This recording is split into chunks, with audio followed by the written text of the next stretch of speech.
What's broke is using bad interpretations of clobber verses. What's woke is using better interpretations of difficult verses to understand the nuance. Bespoke is understanding that a hermeneutic of proof texting is not helping anyone.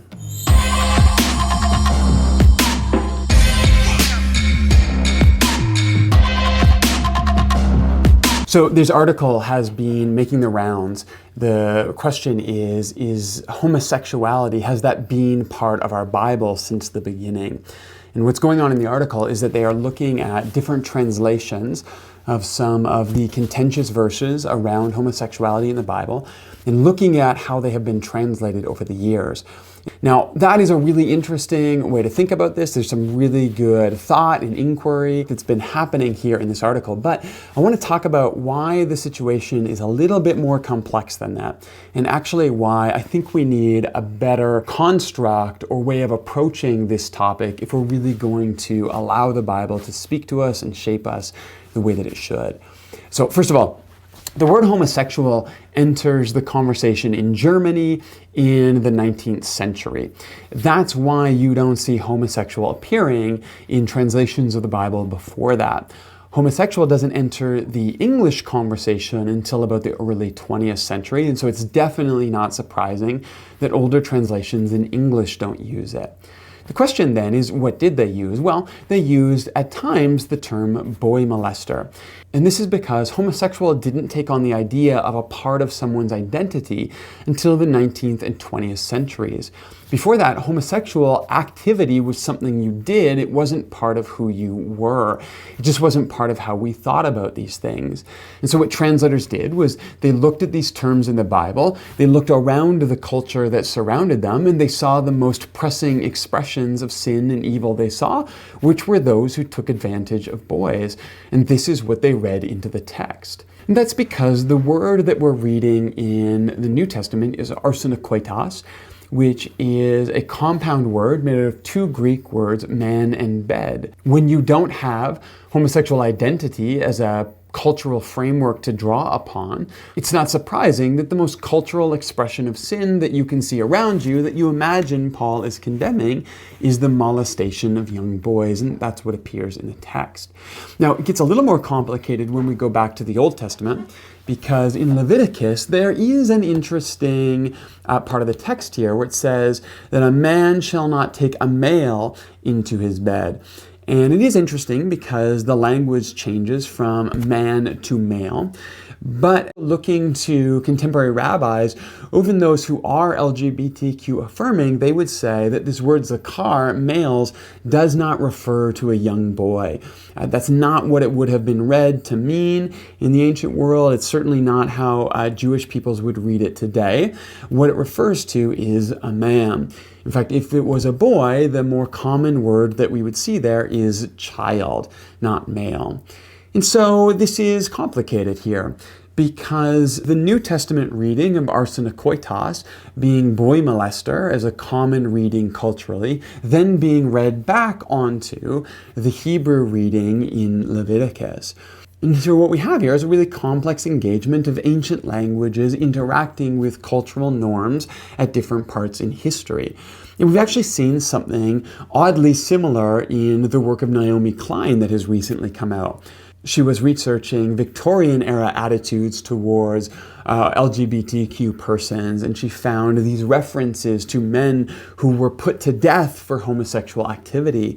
But what happened is other researchers began looking at the text that she was reading, and what they identified there was that these were probably not expressions of homosexuality as we would understand them today, but these were in fact expressions of men who were abusing and molesting boys. The language that was used to describe that in the Victorian era reads to us like homosexuality in our culture today, but probably at the time was not describing consensual monogamous adult relationships at all. In fact, what it also seems to be is that these men who did molest boys were not in fact put to death, but they were given the sentence of death and then were confined to prison. Again, when we read it through our lens, we read it through the cultural understanding today that we have now understanding homosexuality as part of someone's identity. But when we understand the Victorian era and how they understood these things, that's probably not what was even entering their mind. Again, also not what was entering the translators' minds in that 1600 to 1900 era of biblical translation. And so this article is really fascinating. It's really neat to see the ways that biblical translation has evolved over time and the ways that cultural readings shape how the Bible gets translated. But what's going on in this article is probably a more important discussion about translation in the 1600 to 1900 era than actual ancient meanings. And so what's going on in the ancient texts? Well, I'm going to suggest that probably the most standard reading of the Levitical texts is that in the very ancient Semitic world, what's happening in Leviticus is a desire to preserve the male role, the active male role in sex. And that a man was not to take on the passive role of a woman. This is the primary thing that a lot of Leviticus is concerned about. Very clear lines, very clear roles, and not crossing boundaries. When we go to Paul, it's probably likely that he is looking around the Greco-Roman world that surrounds him, and he is seeing expressions of homosexual activity that is probably dominated by pederasty, which would be something like the molestation of young boys, but would be something that younger boys would enter into willingly, at least at the sense that they could. I mean, obviously, this is still predatory. This is not like two consensual adults engaging in a relationship, but it's not, it was just part of the culture at the time. So he's condemning that. But he's probably combining that with this Levitical Jewish understanding that he's deeply shaped by, that any act of male sexuality should be the active role only, not the passive role. And he's combining that together by essentially creating this word arsenekotais. So what do we do with that then? If the ancient view of Leviticus is preserving a particular sex act for men, and Paul is really condemning any expressions of homosexual activity that he kind of imagines in his world. Should we then continue with that?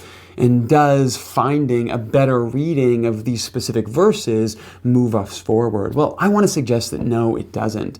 And actually, what we need to be most concerned with is not trying to find better readings of difficult verses, but instead what we actually need to do is embed ourselves so deeply in the narrative trajectory of the biblical story that we can come to interpret new cultural moments as we engage them. The truth is, the Levitical passages, the passages from Paul, are not dealing with the same types of homosexual relationships we are encountering today. So it doesn't matter really how we read them. If we're looking for proof texts within the Bible and we're not being informed by the larger narrative of the biblical arc, well, then we're always going to be trapped in the same cycle of needing a verse to tell us how to act, who to accept, who to believe, and who to love in any given situation. And that is simply untenable. That's not how ancient scriptures work. They work by giving us a narrative to live out of. They work by pointing us ultimately towards the person of Jesus, who gives us an ethic of love to get behind, to embed somewhere deep inside of us, and then to move through the world, engaging our culture at every moment. The Bible is written in a particular culture, in a context. That's okay.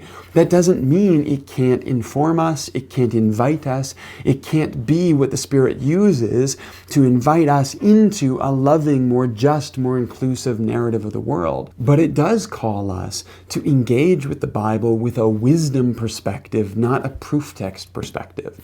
This is what the Bible is asking for us.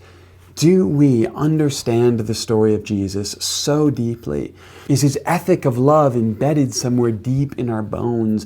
Do we believe that Jesus is really the only exact representation of the divine in history? And does that allow us then to engage with new cultural moments all the time. This is what it means to follow Jesus. It's not to worship the Bible. It's not to go back and need a proof text for every new situation.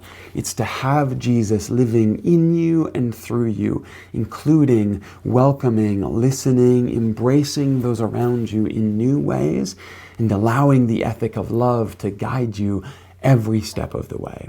Using the Bible as a weapon is bad. Finding new ways to read nuance into the Bible is good. But ultimately, it's understanding a hermeneutic of narrative trajectory, allowing the Bible to be what shapes us, and then allow that to have us interact with the world around us that will really have us encountering and living through the story of Jesus.